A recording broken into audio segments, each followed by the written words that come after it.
ஐந்தாவது மந்திரம். யஸ்மின் த்யௌ ப்ருதிவி ச அந்தரிக்ஷம் ஓதம் மனசக பிராணைஷ்ச சர்வைஹி தமேவைகம் ஜானத ஆத்மானம் அன்யா வாச்சோ விமுஞ்ச்யத அமிர்தஸ்ய ஏஷக சேதுஹு. பிரம்ம லட்சணம் கூறி இரண்டாவது வரியில் இப்படிப்பட்ட பிரம்மத்தை ஆத்மாவாக தெரிந்து கொள்ள வேண்டும் என்று கூறி, இந்த ஞானத்தில் நிஷ்டை அடைவதற்கான ஒரு விதி அல்லது ஒரு விதமான சாதனை அன்யா வாச்சோ விமுஞ்சத, தேவையற்ற அனாத்மா விஷயமான பேச்சுக்களை விட்டுவிட வேண்டும். இதுதான் சேதுகு. சேதுகு என்றால் மார்க்கம். இனி பாஷ்யம். அக்ஷரஸ்ய ஏவ துர்லக்ஷ்யத்வாத் புனః புனக வசனம் சுலக்ஷணார்த்தம். ஏற்கனவே பிரம்மஸ்வரூபமானது கூறப்பட்டது. பிரம்ம ரூபமும் ஆத்மாவும் ஒன்று என்ற ஐக்கியமும் கூறப்பட்டு விட்டது. பிறகு எதற்கு உபனிஷத் மீண்டும் மீண்டும் ஜீவ பிரம்ம ஐக்கியத்தை கூறுகிறது? அதை ஆச்சாரியர் கூறுகின்றார். அக்ஷரஸ்ய ஏவ துர்லக்ஷ்யத்வாத், இந்த அக்ஷரமானது அவ்வளவு சுலபமாக புரிந்து கொள்ள முடியாது. ஆகவே புனః புனக, மீண்டும் மீண்டும் வச்சனம், உபனிஷத்தினுடைய உபதேசம் சுலக்ஷணார்த்தம், நன்கு புரிந்து கொள்வதற்காக. இது அடிக்கடி சங்கரர் சொல்ல போறார். இவ்விதம் எழுதுவதற்கு காரணம், சாஸ்திரத்தில் சொன்ன கருத்தை திரும்பச் சொன்னால் அதற்கு என்ன தோஷம்? புனருக்தி தோஷக அப்படின்னு சொல்லி அது ஒரு விதமான தோஷம். சொன்னதை திருப்பி சொல்லக்கூடாது. அப்படி சாஸ்திரம் திரும்ப திரும்ப சொல்கிறது என்றால் அது தோஷம் அல்ல, மிக மிக சூக்ஷ்மமாக இருக்கின்ற காரணத்தினால் உபனிஷத் மீண்டும் மீண்டும் இதே கருத்தை விளக்குகின்றது. அதனாலதான் சொல்றார் துர்லக்ஷ்யத்வாத், அவ்வளவு சுலபமாக புரிந்து கொள்ள முடியாது. ஆகவே மீண்டும் மீண்டும் இந்த கருத்தை உபனிஷத் பேசுகிறது. இனி மந்திரத்திற்கு வருகின்றார். யஸ்மின் அக்ஷரே புருஷே த்யௌஹு ப்ருதிவி ச அந்தரிக்ஷம் அந்தரிக்ஷம் ச ஓதம் சமர்ப்பிதம். யஸ்மின், எந்த அக்ஷரத்தில், அக்ஷரே அக்ஷரே புருஷே, எந்த புருஷனிடத்தில், த்யௌஹு சொர்க்கம், பிருத்திவி இந்த பூமி, அந்தரிக்ஷம் இடையில் இருக்கின்ற ஆகாசம், ஓதம் ஓதம் என்றால் சமர்ப்பிதம், அதில் ஏற்றுவிக்கப்பட்டுள்ளதோ. பிறகு மனக ச மனதும், சக பிராணைகி கரணைகி அந்யைகி சர்வைகி, மற்ற கரணங்களுடன், மற்ற கரணங்களுடன் மனமும் அந்த பிரம்மத்திடம் ஏற்றுவிக்கப்பட்டுள்ளது. தம் ஏவ சர்வ ஆஸ்ரயம் ஏகம் அத்விதீயம் ஜானத ஜானீத ஹே சிஷ்யாஹா. சர்வ ஆஸ்ரயம், எல்லாவற்றுக்கும் அதிஷ்டானமான, ஏகம் ஒன்றான, அத்விதீயம் இரண்டற்ற அந்த தத்துவத்தை ஜானத, ஜானத என்பது ஜானீத என்று மாற்றிக்கொள்கிறார். என இலக்கணப்படி ஜானீத என்று வர வேண்டும். Grammatical point. ஹே சிஷ்யாகா, சிஷ்யர்களே அதை நீங்கள் தெரிந்து கொள்ளுங்கள். பிறகு இரண்டாவது வரைக்கும் வருகிறார். தம் ஏவ ஏகம், இதெல்லாம் உபனிஷத்தில் மூலம்தான், அதற்கு விளக்கம் கொடுக்கவில்லை, மிக சுலபமாக இருக்கிறது என்ற காரணத்தினால். ஆத்மானம் பிரத்யக் ஸ்வரூபம் யுஷ்மாகம் சர்வ பிராணினாம் ச ஞாத்வா ச அன்யா வாச்சக அபரவித்யா ரூபாக விமுஞ்சத விமுஞ்சத பரித்யஜத. ஆத்மானம் பிரத்யக் ஸ்வரூபம் யுஷ்மாகம், உங்களுடைய பிரத்யக் ஸ்வரூபத்தை, எப்படினா சர்வ பிராணினாம் எல்லா பிராணிகளுக்கும் பிரத்யக் ஸ்வரூபமாக இருக்கின்ற இந்த ஆத்மாவாக பிரம்மத்தை ஞாத்துவா தெரிந்து, அந்யா வாச்சக, அந்யா வாச்சகங்கிறதுக்கு அர்த்தம் சொல்றார். அபர வித்யா ரூபா, அபரவித்யா விஷயத்தை பற்றிய பேச்சுக்களை, சொற்களை விமுஞ்சத, விமுஞ்சத லோட்டா மாத்திக்கிறார். விமுஞ்சதனா உங்களால் விட்டுவிட வேண்டும், விடப்பட வேண்டும். பரித்யஜத விட்டு விடுங்கள், அதாவது குறைவாக பேச வேண்டும் சொல்றார். மௌனத்தை எடுத்துக்கொள்ள வேண்டும், தேவையற்ற பேச்சுக்கள் இருக்கக்கூடாது. அப்படி இருந்ததுன்னு சொன்னா இந்த ஞான நிஷ்டை அல்லது ஞானம் வராது.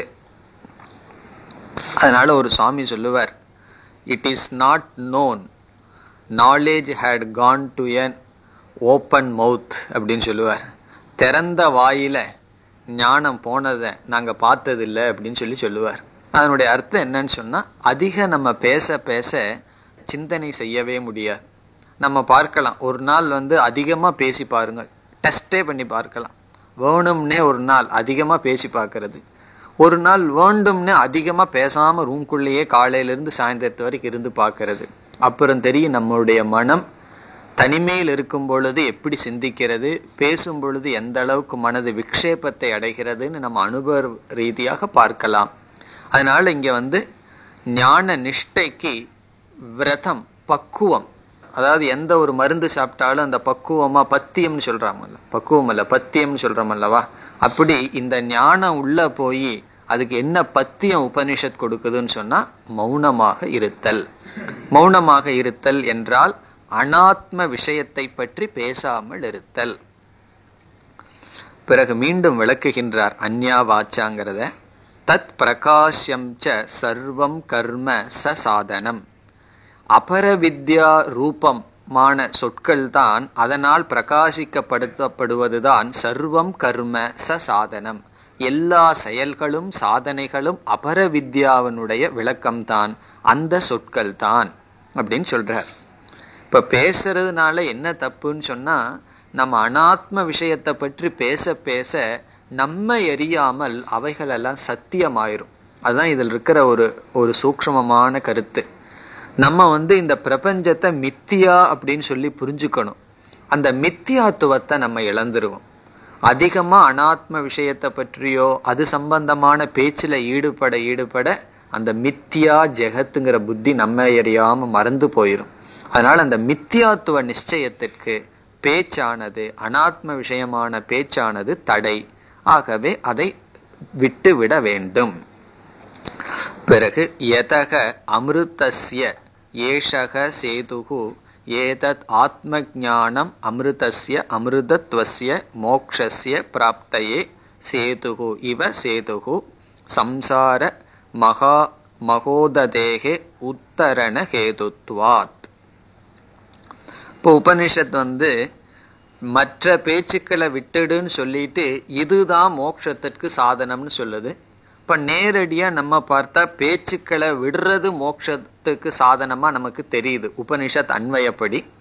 ஆனா சங்கரர் அதை எடுத்துக்காம ஆத்ம ஞானம்தான் மோட்சத்திற்கு சாதனம். பிறகு எதற்கு அந்யாவாச்சோ விமுஞ்சதன்னு சொல்லிச்சுன்னா, அந்த ஞானத்திற்கு காரணமாக இருப்பது மௌனம் முதலிய சாதனைகள்னு நாம் புரிந்து கொள்ள வேண்டும். பேசாம இருக்கிறதே மோட்சத்திற்கு காரணம் அல்ல. அதாவது சில பேர் நம்ம ஹிமாலயால எல்லாம் நம்ம கேள்விப்படுறோம், 20 வருஷம் 25 வருஷம் மௌன விரதம் இருக்கிறார்கள். இருந்துட்டு அதுக்கப்புறம் என்னால் இருக்க முடியலன்னு பேச ஆரம்பிச்சிட்டார்களாம். அப்படி நான் கேள்விப்பட்ட ஒரு சாது 17 வருஷம் மௌன விரதம் இருந்தாராம். அதுக்கப்புறம் என்னன்னா என்னால பேசாம இருக்க முடியலன்னு பேச ஆரம்பிச்சிட்டாராம்.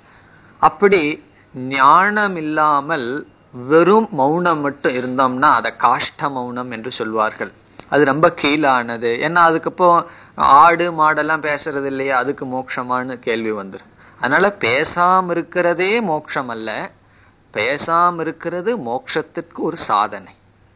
ஆகவே சங்கரர் என்ன எடுத்துக்கிறார், ஞானந்தான் அமிர்தத்துவத்திற்கு சேது, ஆத்ம ஞானந்தான் மோட்சத்திற்கு பாலம். பிறகு அந்த ஆத்ம ஞானத்திற்கு துணை செய்வது இப்படிப்பட்ட சாதனைகள். அதனால இங்க சொல்றார், யதக அமிர்தஸ்ய மோக்ஷத்திற்கு ஏஷக சேதுகு, இதுதான் பாலம். சேதுகுன பாலத்தை போல. எதுன்னு சொல்றார், ஏதத் ஆத்ம ஞானம். இங்கு சொன்ன ஆத்ம ஞானம் தான் மோக்ஷத்திற்கு பாலமாக அமைந்துள்ளது. அமிர்தஸ்ய அப்படிங்கிறத அமிர்தத்வஸ்ய அப்படின்னு மாத்திக்கிறார்.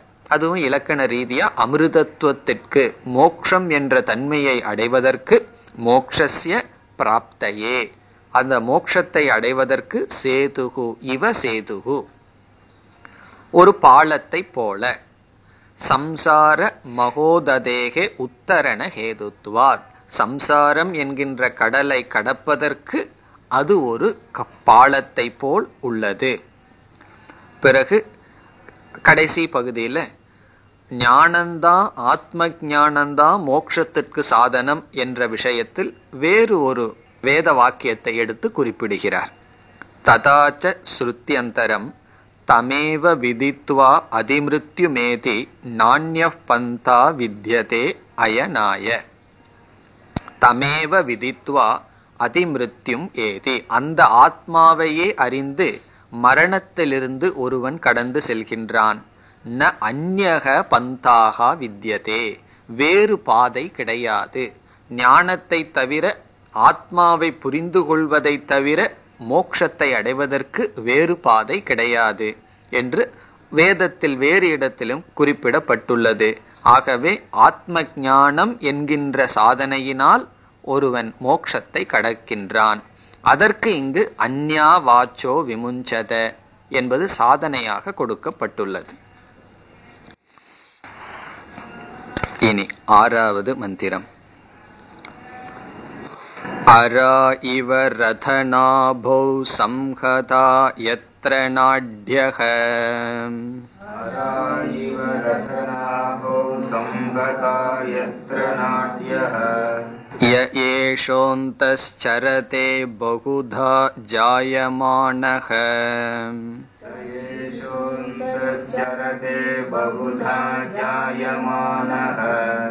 ஓமித்யேவம் த்யாயத ஆத்மானம்.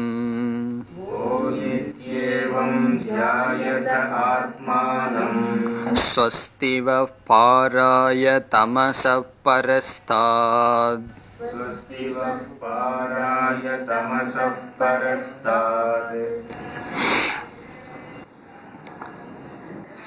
மீண்டும் முதல் பகுதியில் ஆத்மஸ்வரூபம் விளக்கப்படுகிறது. இந்த கண்டத்துல வர்ற எல்லா மந்திரங்களுமே ஆத்மஸ்வரூபத்தை சொல்லும், சாதனைகளை சொல்லும், பிரயோஜனத்தை சொல்லும். அப்படிப்பட்ட மந்திரங்கள். அரா இவ ரதநாபௌ சம்ஹதா யத்ர நாட்யஹ ய ஏஷக அந்தஸ்சரதே பகுதா ஜாயமானஹ. இதனுடைய சாரம் என்னவென்றால், ஆத்மாவானது நம்முடைய புத்தியில் வீற்றிருந்து விதவிதமாக வெளிப்பட்டு கொண்டு இருக்கிறது. அதுதான் இதனுடைய சாரம். இந்த முதல் பகுதியெல்லாம் நம்முடைய புத்தியை விளக்குகின்றது. இப்ப சாஸ்திரத்துல நாடி அப்படின்னு ஒரு சப்தம் பிரயோகம் செய்யப்படுகிறது. நாடி என்ற ஒரு சொல். கட்டோபனிஷத்துல எல்லாம் ஒரு 101 நாடிகள் இருக்கின்றது. இறந்ததற்கு அப்புறம் சுஷும்னா நாடிங்கிற வழியாக உபாசகன் போவான் அப்படின்னு எல்லாம் சாஸ்திரத்துல பேசுகிறது. ஆனா நமக்கு விஞ்ஞான பூர்வமா நரம்புன்னு சொல்றதத்தான் சாஸ்திர நாடின்னு சொல்லுதா என்று தெரியவில்லை. ஏன்னா சாஸ்திரம் சூக்ஷ்மமான நாடிகள் அப்படின்னு சொல்லுகின்றது. அது 101 நாடி இருக்கு, இவ்வளவு நாடிகள் இருக்குன்னு சில உபனிஷத்துக்கள் பேசுகிறது. அதனால நமக்கு தெரியவில்லை. விஞ்ஞான ரீதியில நம்ம உடம்பில் இருக்கிற ஒரு பகுதியைத்தான் உபனிஷத்துக்கள் நாடின்னு சொல்லுதா, அல்லது வேற ஏதாவது கண்ணுக்கு தெரியாத உடம்பில் இருக்கிற சக்தியை பற்றி பேசுதான்னு தெரியவில்லை. அந்த நாடிகள் எல்லாம் நம்மளுடைய ஹிருதயத்துலதான் கனெக்ட் ஆகுதான், சம்பந்தம் வைக்கின்றதாம். அது உபனிஷத் பேசுகிறது. நம்ம ஹிருதயத்திலிருந்து விதவிதமான நாடிகள் நம்மளுடைய முழு உடம்புக்கும் பரவி செல்கிறது. அது சயின்ஸ் படி இருக்கிற நரம்பா அல்லது கண்ணுக்கு தெரியாத சூக்ஷ்ம நாடிகளோ, அது எப்படி வேண்டுமானாலும் இருக்கட்டும். அதற்கு உபனிஷத் உதாரணம் கொடுக்கின்றது. சக்கரம் இருக்கின்றது. சக்கரத்து இடையில ஹப்னு சொல்றோமே, மையப்பகுதி, அதிலிருந்து ஆரம் செல்கின்றது. எல்லாமே எப்படி ஒரு மையப்பகுதியில சம்பந்தப்படுத்தப்பட்டுள்ளதோ அப்படி அராகா என்றால் அந்த அறம், ஆரம்னு சொல்லுமே, ஆரம்னு தான் சொல்றது தமிழ்ல, ஆரம். அராகா இவ ரதநாபௌ, ரதநாபி என்றால் சக்கரத்தினுடைய மையப்பகுதி, ரதநாபி ஹப் அப்படின்னு சொல்றது.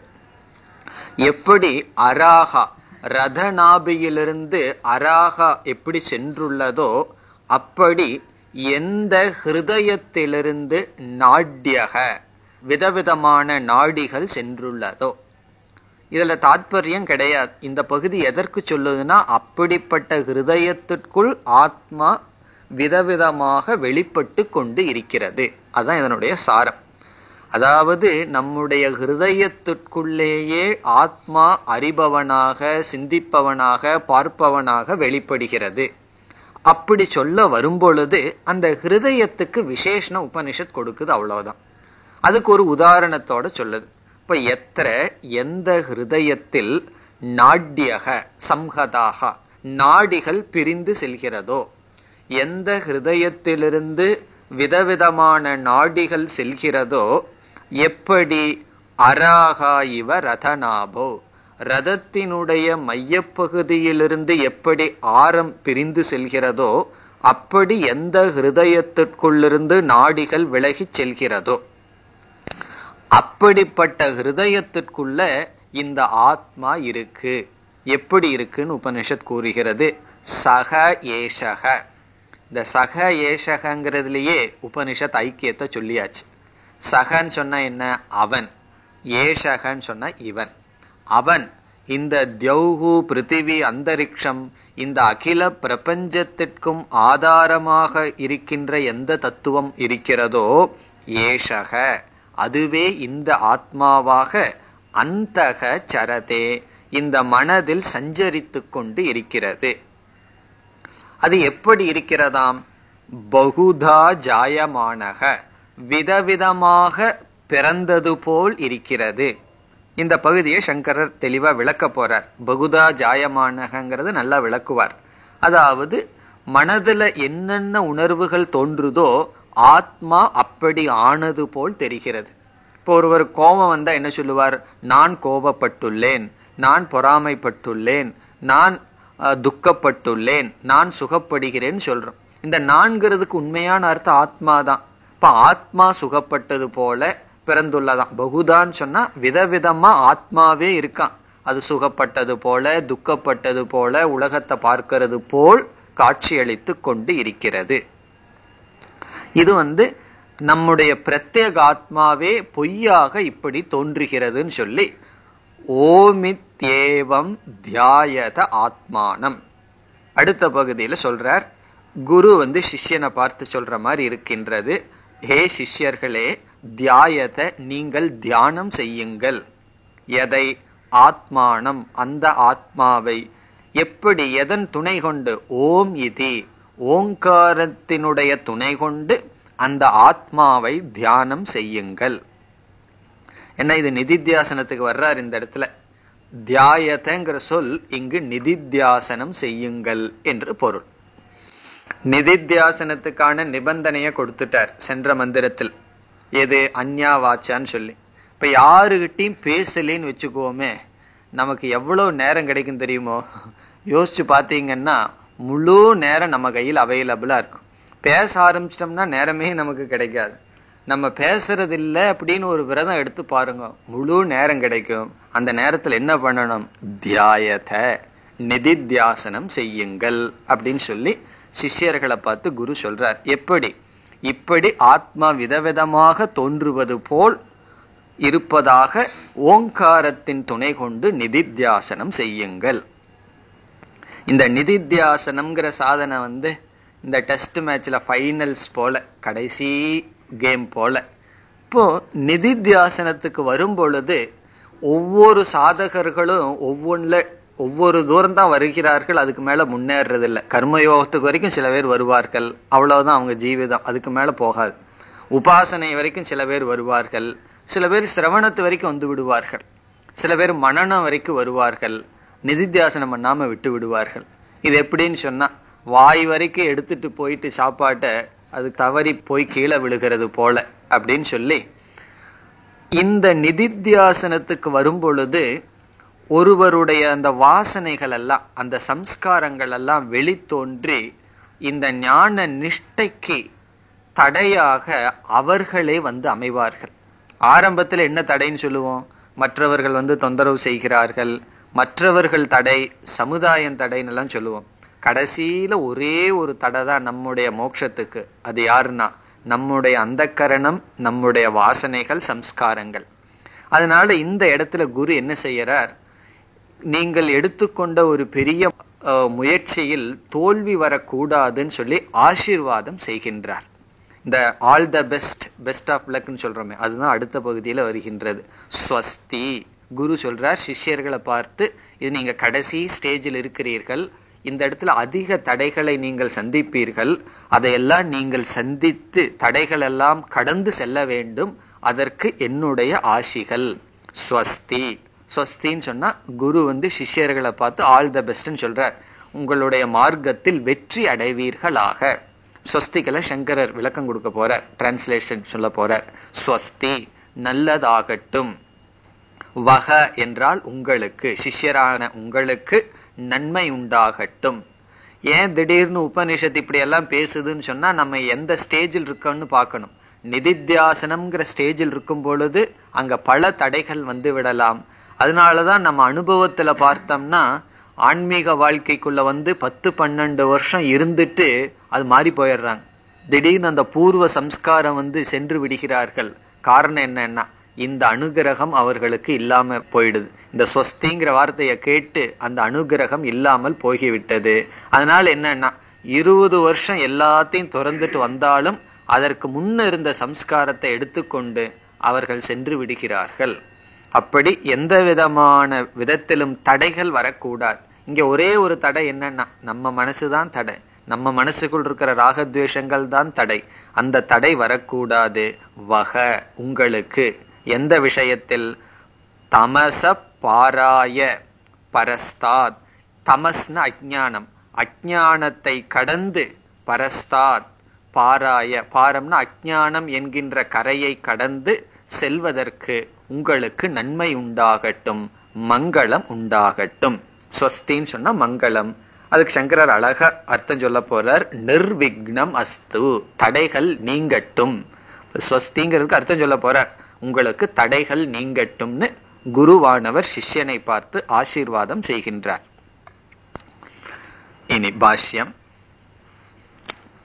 கிஞ்ச அராஹா இவ யதா ரதநாபௌ சமர்ப்பிதாக அராஹா ஏவம் சம்ஹதாக சம்பிரவிஷ்டாக யத்ர யஸ்மின் ஹிருதயே சர்வதக தேக வியாபின்யக நாட்யக தஸ்மின் ஹிருதயே புத்தி பிரத்யய சாட்சிபூதக சக ஏஷக பிரகிருதக ஆத்மா அந்தக மத்தியே சரதே சரதி வர்த்ததே. கிஞ்ச மேலும் அதே கருத்தை உபனிஷத் தொடர்கிறது. யதா எப்படி, ரதநாபௌ இங்க உதாரணத்தில் இருக்கிறார். ரதநாபியில் சமர்ப்பிதாக அராஹா. சமர்ப்பிதாகனா கோர்க்கப்பட்டுள்ளது. ரதத்தினுடைய மையப்பகுதியில் எப்படி ஆரம் கோர்க்கப்பட்டுள்ளதோ அதே போல ஏவம் சம்ஹதாகனா சம்பிரவிஷ்டாக, அதில் நுழைந்துள்ளது, சேர்ந்துள்ளது. எங்கு? எத்திர யஸ்மின் ஹிருதயே, எந்த நம்முடைய ஹிருதயத்தில் சர்வதக தேக வியாபின்யக நாட்யக, இந்த உடலை முழுவதும் வியாபிக்கின்ற நாடிகள். இப்ப நாடின்னு ஒரு தத்துவம் நம்மளுடைய ஸ்தூல சரீரத்துல இருக்கு. அந்த நாடிக்கு மையப்பகுதி என்னன்னு சொன்னா நம்முடைய ஹிருதயமா. அப்போ ஷரீர தேக வியாபின்யக நாட்யக, சரீரம் முழுதும் வியாபிக்கின்ற நாடியானது எந்த ஹிருதயத்தில் சென்று சேர்கிறதோ, எப்படி ஆரம் எப்படி ரதத்தினுடைய நாபியில் சேர்கிறதோ அதுபோல தஸ்மின் ஹிருதயே. இப்ப அவ்வளவுதான் நமக்கு இந்த உதாரணத்துல முக்கியம். அந்த ஹிருதயத்தில், அவ்வளவுதான். அப்படிப்பட்ட ஹிருதயத்தில் இனிதான் ஆத்ம தத்துவம் வருகிறது. புத்தி பிரத்யய சாட்சி பூதக, நம்முடைய ஒவ்வொரு புத்திக்கும், புத்தி பிரத்யயம்னா அறிவில் வருகின்ற எண்ணங்கள், பிரத்யயம்னா இந்த இடத்துல எண்ணங்கள். புத்தி பிரத்யயம் என்றால் நம்முடைய மனதில் வருகின்ற ஒவ்வொரு எண்ணங்களுக்கும் சாட்சி பூதக, சாட்சியாக இருக்கின்றது. இந்த கருத்து கேனோபனிஷத்துல பிரதிபோதம் விதிதம் மதம் அப்படின்னு சொல்லப்பட்டுள்ளது. பிரதிபோத விதிதம்னா நம்முடைய ஒவ்வொரு அறிவிலையும் ஆத்மா இருக்கின்றது, மாறாமல் ஆத்ம சைத்தன்யம் இருக்கின்றது. அப்படி நம்முடைய ஒவ்வொரு எண்ணங்களிலும் சைத்தன்ய சுரூபம் சாட்சியாக இருக்கின்றது. இதெல்லாம் கேனோபனிஷத்துல நம்ம விளக்கமா படிக்கலாம். எப்படின்னு சொன்னா, ஒரு விருத்தியை எடுத்துக்கொண்டு அங்க விசாரம் பண்ணணும். ஒரு தாட்டை, ஒரு எண்ணத்தை எடுத்துக்கொண்டு விசாரம் பண்ணா அதுல 2 அம்சம் இருக்கு. ஞானம்னு ஒரு அம்சம், விருத்திக்கு விஷயமான நாமரூபம். விருத்தி 1. 2வது விருத்தி எடுத்துக்கிறோம். முதல்ல புஸ்தகத்தை பார்க்கிறேன், புஸ்தக எண்ணம், அதுல ஞானம் இருக்கு, புஸ்தகம்ங்கிற நாமரூபம். மைக்கை பார்க்கிறேன், மைக்குங்கிற விருத்தியில ஞானம் இருக்கு, மைக் இருக்கு. அதே டேபிளை பார்க்கிறோம், அந்த எண்ணத்துல டேபிள்ங்கிற நாமரூபம் இருக்கு, ஞானம் இருக்கு. இதுல எல்லாத்துக்கும் காமனா என்ன இருக்கு அப்படின்னு பார்த்தா ஞானம். அப்போ ஒவ்வொரு விருத்திக்குள்ளேயும் ஞானம் ஊடுருவி இருக்கிறது. எது மாறிட்டேன்னா விருத்தியினுடைய விஷயம் நாமரூபங்கள் மாறிக்கொண்டே இருக்கிறது. அப்படித்தான் அங்க பிராணசிய பிராணம் சொல்லி மனசோ மனக சொல்றது, அல்லது பிரதிபோத விதிதம் மதம், ஒவ்வொரு விருத்திக்குள்ளும் மாறாத ஆத்மாவை புரிந்து கொள்ள வேண்டும். இதெல்லாம் நம்ம நிதித்தியாசனத்துக்கு இப்படி சிந்திக்கணும். நம்ம ஒரு விருத்தியை நினைச்சிட்டோம்னா அந்த விருத்திக்குள்ள ஞான சுரூபமா எது இருக்கு, அது நான். அந்த விருத்திக்கு விஷயம் வெறும் நாமரூபம், என்னோடு சம்பந்தப்பட்டதல்ல. அதைத்தான் சொல்றார், புத்தி பிரத்யய சாட்சி பூதக. ஒவ்வொரு புத்திக்கும் அதில் இருக்கின்ற எண்ணங்களுக்கு சாட்சியாக எந்த தத்துவம் இருக்கிறதோ, சக ஏஷக பிரகிருத்தக ஆத்மா, அது என்ன அப்படிங்கிறார். பிரகிருத்தக அப்படின்னு சொன்னா இங்கு இப்பொழுது விசாரம் செய்து கொண்டு இருக்கின்ற ஆத்மா. பிரகிருத்தம் அப்படின்னு சொன்னா டாபிக் அண்டர் டிஸ்கஷன் அர்த்தம். இப்ப என்ன டாபிக் பேசிட்டு இருக்கோம், ஆத்ம தத்துவத்தை பற்றி. ஆகவே அது யாருன்னு சொன்னா ஆத்மா. அந்தக அப்படிங்கிற சொல்லுக்கு மத்தியே, சரதே, சரதி, சரதேங்கிற ஆத்மநேய பதத்தை பரஸ்மை பதமா மாத்திக்கிறார், சரதி. சரத்தின்னா அர்த்தம் என்ன, வர்த்ததே. சரத்தினா ஏதோ அங்கே இங்கேயும் போகுதுன்னு அர்த்தம் அல்ல, இருக்கு, அங்கு வெளிப்படுகிறது. இனி ஒரு சந்தேகம் வரலாம், ஆத்மாவை ஏன் புத்தியில் இருக்கு புத்தியில் இருக்குன்னு சொல்றமே, வெளியே இல்லையான்னு சொன்னா அந்த இடத்துல வெளிப்படுகிறது. வெளியே இருக்கு, ஆனா வெளியே வெளிப்படவில்லை, அங்கு வெளிப்படுகிறது. அதுக்கு என்ன உதாரணம் நம்ம சொல்லுவோம், சூரியனுடைய ஒளிக்கதிர்கள் எல்லா இடத்துலயும் வியாபிச்சிருக்கு, பாறையிலையும் இருக்கு அல்லது தண்ணியிலே இருக்கு. ஆனா தண்ணிக்குள்ள சூரியனுடைய பிம்பம் வெளிப்படுகிறது, பாறையில வெளிப்படவில்லை. அதே போல எல்லா இடத்திலும் இருக்கின்றது, புத்தியில் வெளிப்படுகிறது, மேனிஃபெஸ்ட் ஆகிறது. அது வெளிப்படும் பொழுது என்ன தப்பு நடக்குது அதை சொல்றார் அடுத்த பகுதியில். அது எப்படி வெளிப்படும் பொழுது ஒருவன் எப்படி தவறாக புரிந்து கொள்கின்றான். பஷ்யன் ஸ்ருண்வன் மன்வானக விஜானன் பகுதா அநேகதா குரோத ஹர்ஷாதி பிரத்யைஹி ஜாயமானக இவ ஜாயமானக அந்தக்கரண உபாதி அணுவிதாயித்வாத் வதந்தி லௌகிகாஹ ஹ்ருஷ்டஹ ஜாதக குருத்தஹ ஜாதக இதி. இந்த பகுதா ஜாயமானகங்கிறதுக்கு விளக்கம் சொல்றார். இப்போ ஆத்மா இருக்கின்றது, ஆத்மா என்ன செய்கின்றது, மனதில் தோன்றுகின்ற ஒவ்வொரு எண்ணங்களுக்கும் சாட்சியாக இருந்து ஜடமான எண்ணத்தை பிரகாசப்படுத்துகிறது. நம்முடைய மனம் அந்தக்கரணம் ஜடம். அது வெளியே ஒரு விஷயத்தை பார்த்த உடனே அந்த விஷயத்தினுடைய உருவத்தை அடைகிறது. டேபிளை பார்த்த உடனே ஜடமான விருத்தி டேபிளினுடைய உருவத்தை அடைகிறது. அந்த ஜடமான விருத்தியை ஆத்மாவானது பிரகாசப்படுத்துகிறது. பிறகு என்ன ஏற்படுகிறது, நமக்கு ஞானம் இல்லாத காரணத்தினால் அந்த விருத்தியினுடைய விஷயமும் அந்த விருத்தியை பிரகாசப்படுத்துகின்ற ஆத்மாவுக்கும் அத்தியாசம் ஏற்பட்டு இரண்டும் ஒன்றாகி நான் பார்க்கின்றேன், இது பார்க்கப்படுவது என்று அந்த நான் என்பது விருத்திக்கு சாட்சியாக இல்லாமல் விருத்தி சொரூபமாகவே ஆகிவிட்டோம். அந்த தவறு செய்வதனால் ஆத்மாவே பிறந்தது போல் இருக்கின்றது. இப்ப நான் பார்க்கிறேன், நான் கேட்கிறேன்னு சொல்றோம். உண்மையிலேயே ஆத்மா பார்க்கவில்லை, கேட்கவில்லை. அந்தந்த இந்திரியங்கள்னால வர்ற விருத்தியை ஆத்மா பிரகாசப்படுத்துதே தவிர ஆத்மா பார்ப்பதும் இல்லை, கேட்பதும் இல்லை. ஆனா நம்ம அனுபவத்தில் என்ன சொல்றோம், ஆத்மா, நான் சொன்னா ஆத்மா, நான் பார்க்கிறேன் கேட்கிறேன் சொல்லும் போது ஆத்மாவே பார்ப்பது போல் கேட்பது போல் பகுதா விதவிதமாக தன்னை பிறப்பித்து கொண்டது போல் தெரிகிறது. அப்படி சொல்றார். பஷ்யன் பார்த்து கொண்டிருக்கும் பொழுது, ஸ்ருண்வன் கேட்டு கொண்டிருக்கும் பொழுது, மண்வானக சிந்திக்கும் பொழுது, விஜானன் ஏதாவது ஒரு அறிவு வரும் பொழுது, பகுதா அநேகதா விதவிதமாக, குரோத குரோதம் சொன்னா வெறுப்பு, ஹர்ஷ சுகம் இத்தியாதி பிரத்யைஹி இந்த எண்ணங்களோடு ஜாயமானக இவ ஜாயமானக இந்த ஆத்மா தானாகவே குரோதப்பட்டது போல் சுகப்பட்டது போல் அது தெரிகிறது. இங்க முக்கியமான வார்த்தை என்ன? இவ அப்படிங்கிற வார்த்தை. அப்படி ஆத்மா பிறக்கல, பிறந்தது போல் இருக்கின்றது. ஜாயமானக இவ ஜாயமானக. உபனிஷத்துல அது சொல்லல, பகுதா ஜாயமானகன்னு சொல்லியிருக்கு.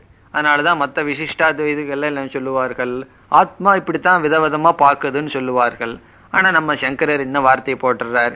இவ, அது பிறந்தது போல் பிறக்குது, அது பிறக்கவில்லை. அந்த கரண உபாதி அணுவிதாயித்வாத். என்னைக்கு நம்ம ஞாபகம் வச்சுக்கணும். ஏன்னா வேதாந்தத்துல சில முக்கியமான சொற்கள் இருக்கு, அதெல்லாம் நல்லா புரிந்திருக்க வேண்டும். அதுல மித்தியா உபாதி இப்படிப்பட்ட சொற்கள். உபாதின்னு சொன்னா எந்த ஒன்று பொய்யாக தன்னுடைய தர்மத்தை இனி ஒன்றில் கொடுக்குமோ அது உபாதி. அப்படி இந்த அந்த கரணமானது தன்னுடைய தர்மத்தை ஆத்மாவிடம் பொய்யாக கொடுத்துள்ளது. அப்படி இருப்பதனால் வதந்தி லௌகிக்காக, இந்த இடத்துல லௌகிக்காகன்னு சொன்னா ஞானம் இல்லாதவர்கள் அஞ்ஞானிகள் சொல்றாங்களாம். அவங்க என்ன சொல்கிறார்கள்? கிருஷ்டக ஜாதக, நான் சுகத்தை இப்பொழுது அடைந்துள்ளேன். குருத்தக ஜாதக, இப்பொழுது எனக்கு கோபம் வந்துள்ளது அப்படின்னு லௌகிகர்கள் எல்லாம் சொல்றாங்களாம். உண்மையிலேயே ஆத்மாவுக்கு கோபம் இருக்கா? ஆத்மாவுக்கு சுகம் இருக்கா? லௌகிக சுகம் இருக்கா? கிடையாது. ஆனா லௌகிகர்கள் சொல்கிறார்களேனா அறியாமையினால் சொல்கிறார்கள். அந்த உபாதியினுடைய தர்மத்தை தானாக எடுத்துக்கொண்டு சொல்கிறார்கள். பிறகு தம் ஆத்மானம் ஓம் இதி ஏவம் ஓங்கார ஆலம்பனாக சந்தக யதோக்த கல்பனையா தியாயத சிந்தயத. தம் ஆத்மானம் இப்படிப்பட்ட ஆத்மாவை, எப்படிப்பட்ட ஆத்மா? உண்மையில் பிறக்காமல் பிறந்தது போல் விதவிதமாக காட்சியளிப்பது போல் தெரிகின்ற ஆத்மாவை ஓம் இதி ஏவம், ஓம் என்று ஓங்கார ஆலம்பனாகா என்றால் ஓங்காரத்தை பற்றி கொண்டு அப்படின்னு அர்த்தம். சந்தக யதோக்த கல்பனையா, யதோக்த கல்பனையான்னு சொன்னா இங்க ஒரு கற்பனை செய்யப்பட்டது. என்ன கற்பனை? தனுராதி கற்பனை. இங்கு கற்பனை செய்யப்பட்டது போல தனுர் கிரகித்வா உபனிஷத்தம்னு சொன்ன கற்பனை போல என்ன செய்ய வேண்டும்? சிந்தயத, சிந்திக்க வேண்டும். தியாயத்தன்னு சொன்னா சிந்தயத்தன்னு சொல்றார். நம்ம தியானம்ங்கிறதுக்கு என்ன நினைச்சிட்டு இருக்கோம்? மனசுல ஒரு எண்ணம் வரக்கூடாதுன்னு நினைச்சிட்டு இருக்கோம். இங்க தியாயத்தங்கிறதுக்கு என்ன அர்த்தம் சொல்றார்? சிந்தனை செய் அப்படின்னு சொல்றார். சிந்தயத, இப்படி ஆத்மஸ்வரூபத்தை சிந்திக்க வேண்டும். இந்த வெறும் தியானம், அறிவில்லாத தியானம் நமக்கு ஒரு பிரயோஜனம் இல்லை. அப்படிங்கிறதுக்கு என்ன உதாரணம்னா நம்ம புராணத்துல வர்ற அசுரர்கள் தான் உதாரணம். எவ்வளவு தியானம் செய்தார்கள், ராவணன் சரி ஹிரண்ய கசிபும் சரி. பிறகு அவர்களுடைய நிலை என்ன ஆச்சுன்னா, இப்ப வெறும் தியானம் மட்டும் நமக்கு சித்த சுத்தியை கொடுக்காது. ஆகவே சிந்தயத்தன்னு சொல்றார், சிந்திக்க வேண்டும். அசுத்தத்தை நீக்கி மன ஒருமுகப்பாட்டு அடைஞ்சு இந்த ஆத்மஸ்வரூபத்தை சிந்திக்க வேண்டும். இந்த ஞானம்தான் முக்கியங்கிறத வலியுறுத்துகின்றார். பிறகு உக்தம் வக்தவ்யம் ச சிஷ்யேப்யக ஆச்சாரியேன ஜானதா. ஜானதா ஆச்சாரியேன, ஜானதானா தெரிந்து மார்க்கம் வழியாக சென்ற ஆசிரியரால் சிஷ்யனுக்கு சொல்லப்பட்டது சொல்ல வேண்டியதும் இருக்கிறது. இப்போ ஒருவர் கங்கோத்திரி போய் கோமுக் போயிட்டு தபோவனம்னு எல்லாம் அங்க ஒரு இடம் இருக்கு, அங்க போயிட்டு வந்திருக்கார். அவர்கிட்ட கேட்டா தான் அவருக்கு தெரியும் எப்படி போகலாம், என்னென்ன பொருள்கள் எடுத்துட்டு போய்க்கணும், எந்தெந்த இடத்துல என்னென்ன கஷ்டங்கள் வரலாம், அதுக்கு எப்படி நம்ம தயாராகிக்கணும், அது எப்படி தெரியும்னா அங்க போயிட்டு வந்தவங்களை கேட்டா தான் தெரியும். சும்மா இங்கேயே உட்காந்துட்டு மேப்பை பார்த்துட்டு கிலோமீட்டர்னு பேசிட்டு இருக்கிறவங்ககிட்ட கேட்டா அவங்க இடத்த சொல்லுவார்கள், அவங்க இவ்வளவு கிலோமீட்டர்னு சொல்லுவாங்க. அது நம்ம மேப்பை பார்த்தே தெரிஞ்சுக்கலாமே. அதனால இந்த மார்க்கத்தில் சென்ற ஆச்சாரியருக்குத்தான் தெரியும், இந்த வாழ்க்கை வாழ்ந்து கொண்டிருப்பவர்களுக்கு தான் தெரியும் சிஷ்யர்களுக்கு எதை உபதேசிக்க வேண்டும், எதை உபதேசிக்க கூடாது, என்னென்ன தடைகள் வரும்னு சொல்லி அந்த தடையை கடந்து சென்றவர்களுக்கு தான் தெரியும். அதனால சொல்றார் ஜானதா ஆச்சாரியேன. ஜானதான்னு சொன்னா இந்த மார்க்கம் வழியாக சென்ற ஆச்சாரியரால், குருவினால், சிஷ்யேபியக சிஷ்யர்களுக்கு உக்தம் சொல்லப்பட்டது, வக்தவ்யம் ச சொல்லப்பட வேண்டியதும் இருக்கிறது. சொல்லப்பட்டதும் உள்ளது, சொல்லப்பட வேண்டியது. அல்லது வக்தவ்யம் உக்தம், எது சொல்லப்பட வேண்டுமோ அது சொல்லப்பட்டது அப்படின்னு எடுத்துக்கலாம். வக்தவ்யம் சொன்னா உண்மையை தெரிந்த ஆச்சாரியரால் சிஷ்யனுக்கு எது சொல்லப்பட வேண்டுமோ அது சொல்லப்பட்டாகி விட்டது. அதுக்கப்புறம் என்ன சொல்லணும்னா எல்லாம் சொல்லியாச்சு, ஆல் த பெஸ்ட்ன்ட்டு போங்கன்னு சொல்லி ஆச்சாரியர் போறாராம். அதுக்காக கனெக்ஷன் கொடுக்கிறார். இந்த உண்மையை தெரிஞ்ச ஆசிரியர் சிஷ்யனுக்கு சொல்ல வேண்டியதெல்லாம் சொல்லிட்டார். சொல்லிட்டு என்ன பண்ணார், இனிமேல் உங்களுடைய கையில தான் இருக்கு, உங்களுடைய முயற்சி இருக்கு, என்னுடைய ஆசிரியர்கள் உங்களுக்கு தடை இல்லாமல் மோட்ச மார்க்கத்தில் செல்லுங்கள் அப்படிங்கிறதுக்காக இந்த சம்பந்தத்தை கொடுக்கிறார். ரொம்ப அழகான வார்த்தை. தெரிந்த ஆச்சாரியரால் சிஷ்யனுக்கு சொல்லப்பட வேண்டியது சொல்லியாகிவிட்டது, அல்லது சொல்லப்பட வேண்டியதும் சொல்லுவதும் இருக்கின்றது. சிஷ்யாகாச்ச பிரம்ம வித்யா விவிதுஷுத்வாத் நிவృத்த கர்மாணக மோக்ஷபதே பிரவருத்தாக. இங்க சிஷ்யனுடைய லட்சணத்தை சொல்றார் ஆசிரியர். இங்க சிஷ்யர்கள் எல்லாம் எப்படி இருக்கிறார்களாம்? சிஷ்யாகாச்ச எப்படிப்பட்டவர்கள்? பிரம்ம வித்யா விவிதுஷுத்வாத், இந்த பிரம்ம வித்யாவை தெரிந்து கொள்ள விரும்புகின்ற காரணத்தினால். விவிதிஷு என்றால் வேதிதும் இச்சு, பிரம்மத்தை தெரிந்து கொள்ள விருப்பத்தை உடைய காரணத்தினால், அந்த ஒரே காரணத்தினால அவங்க எப்படிப்பட்டவர்கள் ஆகிவிட்டார்கள்? நிவృத்த கர்மாணக, அவர்கள் எல்லா கர்மத்திலிருந்தும் விடுதலை அடைந்தார்கள். இருக்கிற ஜாப் எல்லாம் விட்டுட்டு ஒடியாந்துட்டார்கள் அர்த்தம். நிவృத்த கர்மானகன்னு என்ன அர்த்தம்னா ஒன்னும் வேலையும் கிடையாது, ஆசிரமத்துல ஃபுல் டைம் ஃப்ரீ, நிவృத்த ஒரு ரெஸ்பான்சிபிலிட்டியும் கிடையாதுன்னு அர்த்தம். நிவృத்த கர்மானகன்னு சொன்னா ஒரு விதமான கடமைகளும் கிடையாது. அது வைதிக கடமைகளா இருக்கலாம், லௌகிக கடமைகளா இருக்கலாம், எல்லாத்தையும் விட்டுட்டு வந்தாச்சு. வந்துட்டு என்ன செய்கிறார்கள்? மோக்ஷபதே, மோக்ஷம் என்கின்ற பாதையில் பிரவருத்தாகா, பிரவருத்தியை அடைந்துள்ளார்கள். எல்லாத்தையும் தியாகம் செய்துவிட்டு மோக்ஷம் என்ற பாதையில் பிரவருத்தி செய்துள்ளார்கள். தேஷாம் சிஷ்யானாம், அப்படிப்பட்ட சிஷ்யர்களுக்கு நிர்விக்னதயா, விக்னம்னா தடை, நிர்விக்னம் என்றால் எந்த விதமான தடையும் வராமல் பிரம்ம பிராப்திம், அந்த பிரம்ம பிராப்தியை பிரம்மத்தை அடைவதற்கு ஆசாஸ்தி ஆச்சாரியக, ஆசாஸ்தினா ஆசீர்வாதம் செய்கின்றார். யார்? ஆச்சாரியக. எங்கு? ஸ்வஸ்திவ பாராயங்கிற சொல்லல. இப்படிப்பட்ட சிஷ்யருக்கு நிர்விக்னம், எந்த விதமான தடையும் இல்லாமல் பிரம்மத்தை அடைய, பிரம்ம பிராப்திம், அப்படிப்பட்ட பிரம்மத்தை அடைய ஆசாஸ்தி ஆசீர்வாதம் செய்கிறார் ஆசிரியர் ஆச்சாரியக. எப்படி ஆசீர்வாதம் பண்றாரா? ஸ்வஸ்தி, ஸ்வஸ்தி கருத்தம் சொல்றார். நிர்விக்னம் அஸ்து, அஸ்துனா இருக்கட்டும். என்ன இருக்கட்டும்? தடைகள் இல்லாமல் இருக்கட்டும். விக்னம்னா தடை, நிர்விக்னம் என்றால் எந்த தடைகளும் இல்லாமல் இருக்கட்டும். எங்கிருந்து தடைகள்னா எல்லாரிடம் இருந்தும்.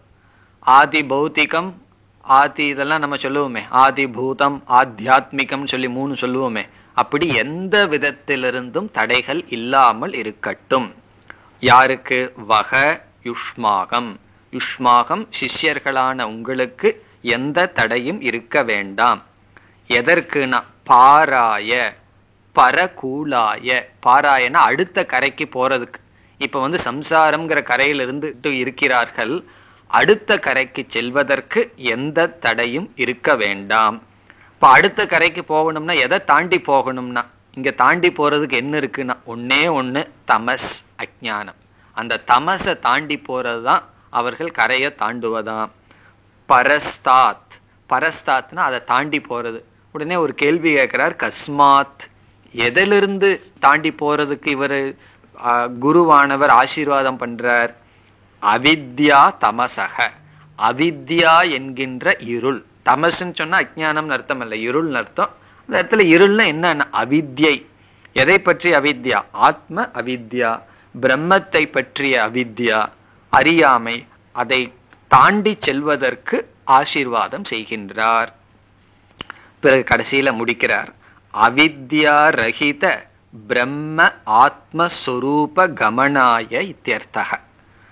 அவித்யா ரஹித, அவித்யா இல்லாது, அதாவது அவித்யா என்கின்ற அறியாமை இல்லாத பிரம்ம, பிரம்ம ஆத்மஸ்வரூப, அந்த பிரம்மமே ஆத்மாவா இருக்கு. பிரம்மாத்மஸ்வரூப கமனாய, கமனாயன அவகதாயன்னு அர்த்தம்.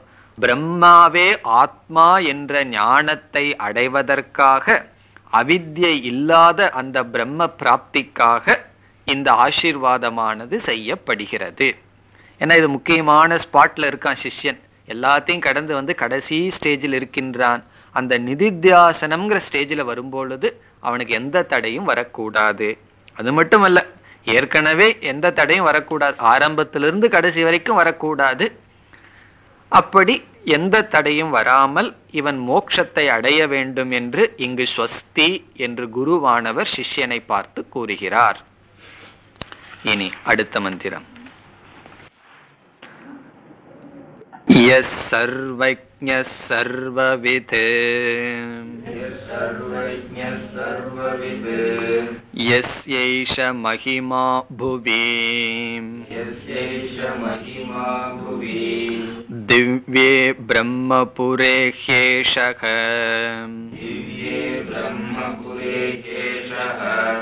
व्योमन्यात्मा प्रतिष्ठितः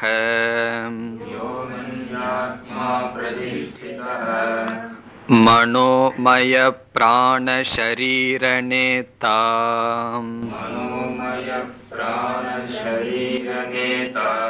प्रतिष्ठितोऽन्ये हृदयं सन्निधाय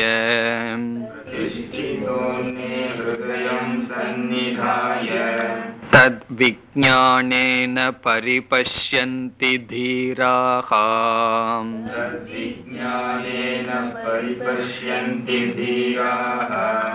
आनन्दरूपम् अमृतं यत् विभाति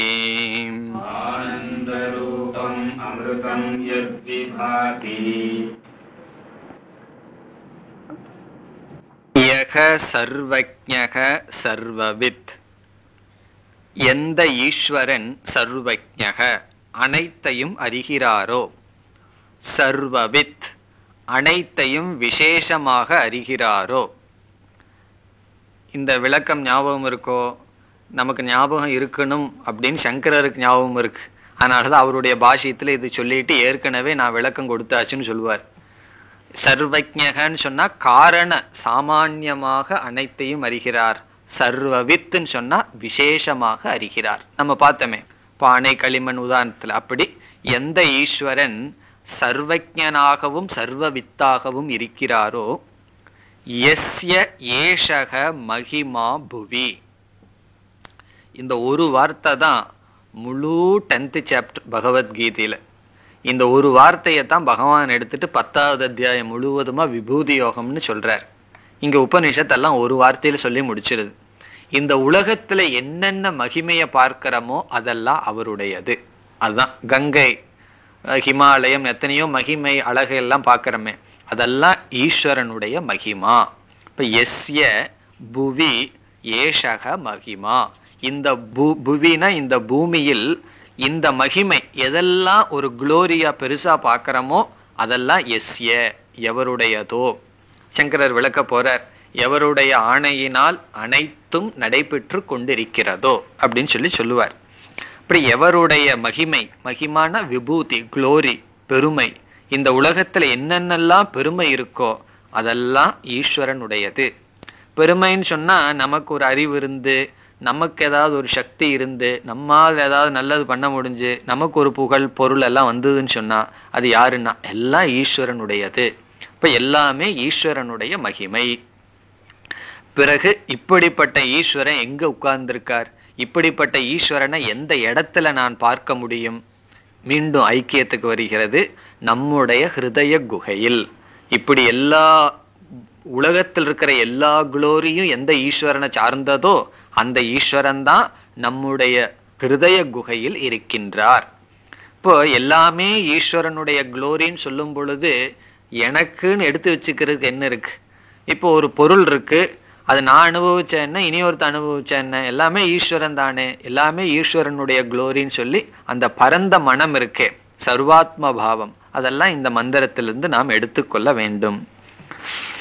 பிறகு திவ்யே பிரம்மபுரே. பிரம்மபுரம் அப்படிங்கிறது நம்மளுடைய மனசுக்கு ஒரு பெயர். புறம்னா இருக்கிற இடம், சிட்டி. ஏன்னா பிரம்மன் இருக்கிற இடமா, பிரம்ம வெளிப்படுற இடம். அது எப்படின்னா திவ்யமானது. நம்ம ஹிருதயத்துக்கு ஏன் திவ்யம்ங்கிற பேர் மேலானதுன்னு சொன்னா அதுல திவ்யமான பிரம்மன் இருக்கிறதுனால அந்த ஸ்தானத்துக்கும் அந்த திவ்யம் மேலானதுன்னு கிடைக்குது. இப்போ ஒரு நகைப்பெட்டியை வச்சிருந்தோம்னு வச்சுக்கோமே, அந்த நகைப்பெட்டியை எடுத்து என்ன வச்சுக்கோ, ரொம்ப பாதுகாப்பா வச்சுக்கோ. அது எதுக்காகன்னா அந்த பெட்டிக்காகவா? அது பெட்டிக்குள்ள இருக்கிற பொருளுக்காக. அதனால அந்த பெட்டியே நல்லா அழகா செய்வார்கள். எப்படி பெட்டிக்குள்ள இருக்கிற பொருளுக்கு இருக்கிற பெருமை அந்த பெட்டிக்கு போகுதோ, அதே போல இந்த ஹிருதயத்தில் வெளிப்படுற பிரம்மத்தினுடைய பெருமை ஹிருதயத்திற்கு செல்கிறது. அதனால அந்த ஹிருதயத்துக்கு என்ன பேர்? திவ்யமான பிரம்மபுரத்தில், நம்முடைய மனதில் மேலான திவ்யமான பிரம்மபுரத்தில் ஏஷக அந்த வியோம்னி, அங்க இருக்கிற ஆகாசம். சாஸ்திரம் ஒரு ஆகாசத்தை சொல்லுது. என்ன ஆகாசம் சொன்னா நம்ம ஹிருதயத்துக்குள்ள ஒரு கொஞ்சம் ஆகாசம் இருக்கு, தகராகாசம் எல்லாம் சாஸ்திரத்துல பேசப்படும். அந்த ஆகாசத்தில் வியோம்னி, வியோமணி, வியோம்னின்னு அர்த்தம். அந்த ஆகாசத்தில் திவ்யே பிரம்மபுரே வியோம்னி ஏஷக ஆத்மா. இந்த ஆத்மா என்ன ஆயிருக்குன்னா பிரதிஷ்டிதக. பிரதிஷ்டிதகன்னா அங்க பிரதிஷ்டை செய்யப்பட்டு இருக்கிறது. இல்ல உபனிஷத்தினுடைய எக்ஸ்பிரஷன். இதை நம்ம எப்படி புரிஞ்சுக்கிறோம்? பிரதிஷ்டை பண்ணி இருக்குன்னா என்ன அர்த்தம்? அங்கு வெளிப்படுகிறது, அங்குதான் அறிய முடியும். அதுக்கு சங்கரர் சொல்லுவார் அடிக்கடி உபலப்தி ஸ்தானம் அப்படின்னு சொல்லுவார். உபலப்தி ஸ்தானம் சொன்னா அங்கு அறியப்படுகின்ற இடம்னு அர்த்தம். எல்லா இடத்துலயும் பிரம்மன் இருக்கு, ஈஸ்வரன் இருக்கு. அது எங்க தெரிஞ்சுக்கிறதுனா வேற எங்கேயும் நம்ம தெரிஞ்சுக்க முடியாது. நம்முடைய ஹிருதய குகையிலேயே புகுதா ஜாயமானக அனைத்துமாக தெரிந்து கொள்ள வேண்டும். சில புஸ்தகங்கள்ல இதோட ஒரு மந்திரமா முடிவடையும், சில புஸ்தகங்கள்ல அடுத்த மந்திரமும் சேர்ந்து ஒரு மந்திரமா இருக்கும். இங்க பாஷ்யமும் அப்படி இருக்கிறதுனால அதையும் சேர்ந்தே படிச்சிருவோம். இல்லைன்னா இதோட ஒரு நம்பர், தனி நம்பர் போடணும். இல்லை அப்படின்னா அடுத்ததும் சேர்ந்து இருப்பதனால அடுத்த மந்திரத்தையும் சேர்ந்து பார்ப்போம். மனோமயக நம்ம சேர்ந்து படிச்சதுதான். பிரதிஷ்டிதகங்கிறதுக்கு அப்புறம் தொடர்ந்து வருகிறது மனோமயக. பொதுவா மனோமயகங்கிறது எதை சொல்லுவோம்? மனோமய கோஷத்தை தான் சொல்லுவோம். ஆனா இந்த இடத்துல மனோமயகங்கிற சொல் பிரம்மத்தினுடைய லட்சணம். மனோமயக இஸ் ஈக்குவல் டு பிரம்ம. இந்த இடத்துல மயட் அப்படிங்கிறதுக்கு அர்த்தம் சொல்ல போறார். அந்த மனதினால மனதுல வெளிப்படுதுன்னு அர்த்தத்தை சொல்ல போறார். அதான் உபனிஷத். உபனிஷத் மயம்ங்கிறது என்ன வேணாலும் சொல்லும். உபனிஷத் எப்படி வேணாலும் பேசுறதுக்கு தகுதி இருக்கு. பாஸ்ட் டென்ஸா பிரசன்ட் டென்ஸா சொல்லும், பிரசன்ட் டென்ஸா ஃபியூச்சர் டென்ஸா சொல்லும். உடனே சங்கரர் எழுதுவார், உபனிஷத்துக்கு கால நியமம் எல்லாம் கட்டுப்பாடெல்லாம் கிடையாதான், அது எதுக்கு காலத்துக்கு டென்ஸுக்கெல்லாம் கட்டுப்படணும் அப்படின்னு சொல்லுவார். அப்படி மனோமயகன இஸ் ஈக்குவல் டு பிரம்ம. பிறகு அந்த மனோமயகங்க அர்த்தத்தை சங்கரர் சொல்ல போறார். ஏன் மனோமயகன்னு பிரம்மத்தை சொல்லணும்னு சொல்லுவார். பிராண சரீர நேத்தா. பிராண சரீரம்னா சூக்ஷ்ம சரீரம், நேத்தான்னா அழைச்சிட்டு போகுதான். இந்த ஆத்மா தான் சூக்ஷ்ம சரீரத்தை அழைத்து கொண்டு செல்கிறது. சூக்ஷ்ம சரீரம் எத்தனை பகுதிகள்னு சொன்னா 17 பகுதிகள்னு நம்ம படிச்சிருக்கிறோம் அல்லவா. 5 ஞானேந்திரியம், 5 கர்மேந்திரியம், பிறகு 5 பிராணன், மனம், புத்தி, சித்தம், அகங்காரம். அப்படி 4 சொன்னா 19. இதெல்லாம் சேர்ந்துதான் சட்டில் பாடி சூக்ஷ்ம சரீரம் சொல்றோம். ஆனாலும் சூக்ஷ்ம சரீரத்துல முக்கியமான அங்கம் பிராணன். அதனாலதான் ஒருத்தன் இறந்துட்டான்னா அவன் சூக்ஷ்ம சரீரம் போயிருக்கு, நம்ம அவன் கண்ணு போயிடுது, ஞானேந்திரியம் போயிடுதுன்னா சொல்றோம், பிராணம் போயிடுதுன்னு சொல்றோம். அப்போ பிராணன் தான் சூக்ஷ்ம சரீரம் உள்ள இருக்கா இல்லையாங்கிறதுக்கு அடையாளமே. அதனால பிராண சரீரம்னு சூக்ஷ்ம சரீரத்துக்கு ஒரு பெயர் இங்க. அதனாலதான் பிராண சரீர நேதா. சூக்ஷ்ம சரீரத்தை அந்த ஜீவனுக்கு கர்ம பலன் முடிஞ்ச உடனே எடுத்துட்டு அடுத்த ஸ்தூல சரீரத்துக்கு நோக்கி கொண்டு போகுதான் இந்த ஆத்மா அல்லது ஈஸ்வரனுடைய பெருமை.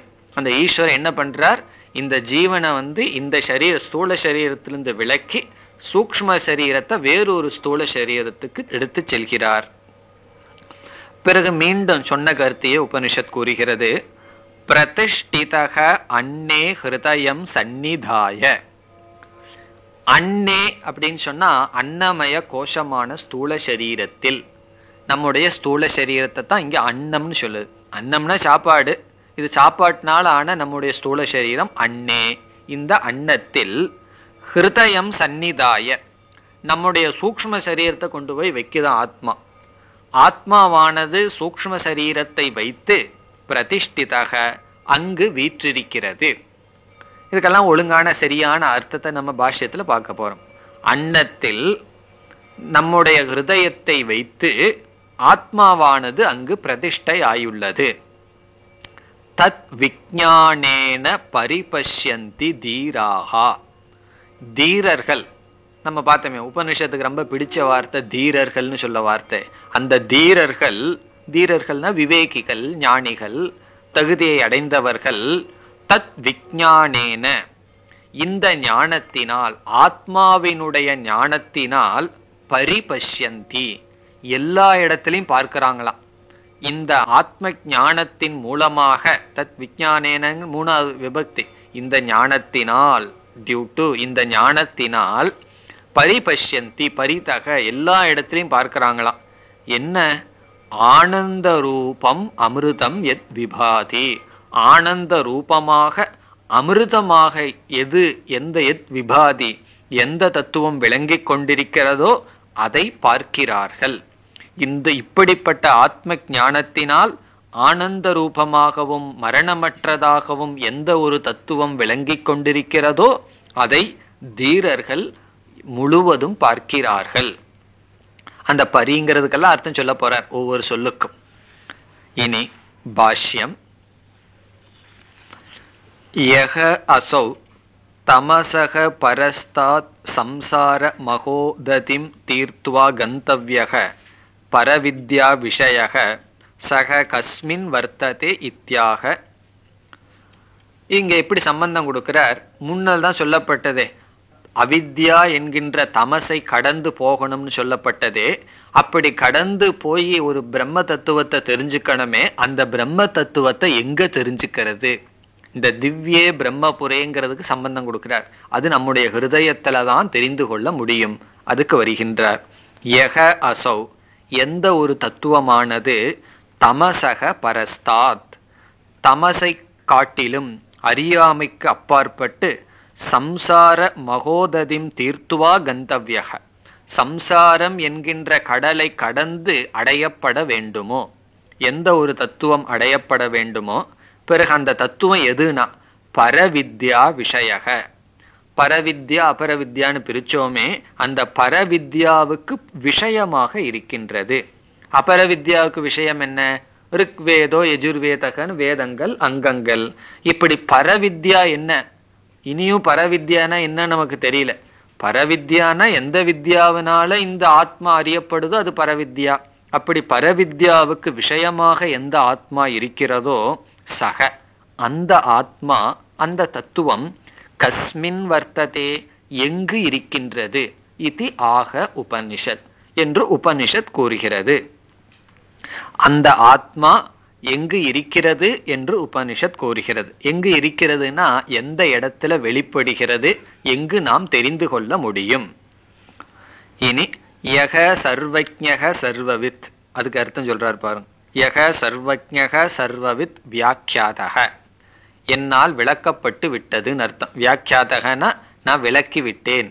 எங்க நீங்கள் விளக்கினீர்கள் புரியலையேனா, ஏற்கனவே நம்ம படிச்சிருக்கிறோம் அங்க திரும்பி பாருன்னு அர்த்தம். வேஸ்ட் எல்லாம் பண்ண மாட்டார். ஏற்கனவே விளக்குனதெல்லாம் இவரு விளக்கிட்டு இருக்க மாட்டார். வியாக்கியாதக எங்களால் விளக்கப்பட்டு விட்டது அப்படின்னு சொல்றார். தம் புனக விசினஷ்டி, அப்படிப்பட்ட ஆத்மாவை மீண்டும் உபனிஷத் விளக்குகிறது.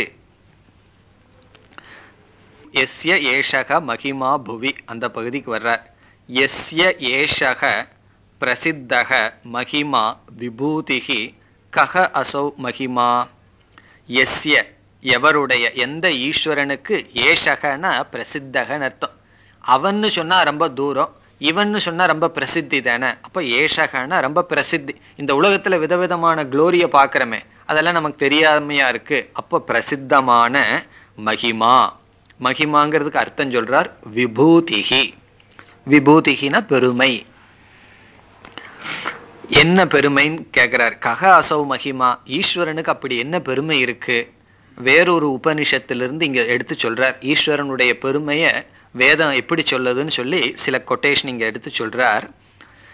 எஸ்ய இமே தியாவா பிருத்திவ்யௌ சாசனே வித்ருதே திஷ்டதஹ சூரிய சந்திரமசௌ எஸ்ய சாசனே அலாத சக்கரவத் அஜஸ்ரம் பிரமதஹ எஸ்ய சாசனே சரிதக சாகரஸ்ச ஸ்வகோச்சரம் நதி கிராமந்தி. அப்படியே சொல்லிட்டு வர்றார். இப்ப எஸ்ய எவருடைய, எவருடைய ஆணையினால், எஸ்ய சாசனே, சாசனம் சொன்னா ஆர்டர், எந்த ஈஸ்வரனுடைய ஆணையினால், தியாவா பிருத்திவி சொர்க்கமும் பூமியும், வித்ருதே, வித்ருதேன நியமமாக, திஷ்டதக நிற்கின்றதோ. நம்ம நிக்கிறதுக்கு ஒரு ஆதாரம் வேணும். சும்மா நம்ம அந்தரத்துல நிக்க முடியாது. ஆனா பூமி நின்றுட்டு இருக்கு அந்தரம். அதை சொல்றார். எவருடைய ஆணையினால் சொர்க்கமும் பூமியும் நியமமாக நின்று கொண்டு இருக்கிறதோ. இந்த எல்லா விதமான கோள்களும் எல்லாம் ஒழுங்கா சுத்திட்டு இருக்கே, அது எவருடைய ஆணையினால்? அது ஒண்ணுக்கு ஒண்ணு மோதிக்கிறது இல்லையே. அப்படி எந்த ஈஸ்வரனுடைய ஆணையினால் இந்த அகில பிரபஞ்சமும் முறையாக செயல்பட்டு கொண்டிருக்கிறதோ. பிறகு சூரிய சந்திரமசோ எஸ்ய சாசனே அலாத சக்கரவத் அஜஸ்ரம் பிரமதக, சூரியனும் சந்திரனும் எந்த ஈஸ்வரனுடைய ஆணையினால், சாசனேன்னு சொன்னா ஆணையினால், அலாத சக்கரவத், அலாத சக்கரவத்துன்னு சொன்னா இந்த கொயவன் சுத்திட்டு இருக்கானே, அப்படி அஜஸ்ரம்னு சொன்னா இடைவெளி இல்லாமல் சுற்றி கொண்டு இருக்கிறதோ. எந்த இறைவனுடைய ஆணையினால் சூரியனும் சந்திரனும் ஒழுங்காக அதனுடைய காரியத்தை செய்து கொண்டு வருகின்றதோ. எஸ்ய சாசனே, எந்த ஈஸ்வரனுடைய ஆணையினால், சரிதக, சரிதுன நதிகள், சாகரக கடல்கள், ஸ்வகோச்சரம் ந அதிக்ராமந்தி, தன்னுடைய எல்லையை விட்டு தாண்டுவதில்லையோ. கடல் இருக்கு, பீச் இருக்கு, போய் பார்த்தா அவ்வளவு பெரிய கடல், அது தாண்டி வராம இருக்கே, அது எவருடைய ஆணையினால்னு சொல்றார். ஸ்வகோச்சரம்னா தனக்குன்னு ஒரு லிமிட் வச்சிருக்கு, அதுக்கு மேல அது போகவில்லையோ. அப்படியே சொல்லிட்டு போறார். இதெல்லாம் என்னன்னா ஈஸ்வரனுடைய பெருமைன்னு சொல்றார். மேலும் அடுத்த வகுப்பில் பார்ப்போம். ஓம் பூர்ணமத பூர்ணமிதம் பூர்ணாத் பூர்ணமுதச்யதே பூர்ணஸ்ய பூர்ணமாதாய பூர்ணமேவாவசிஷ்யதே. ஓம் சாந்தி சாந்தி சாந்தி.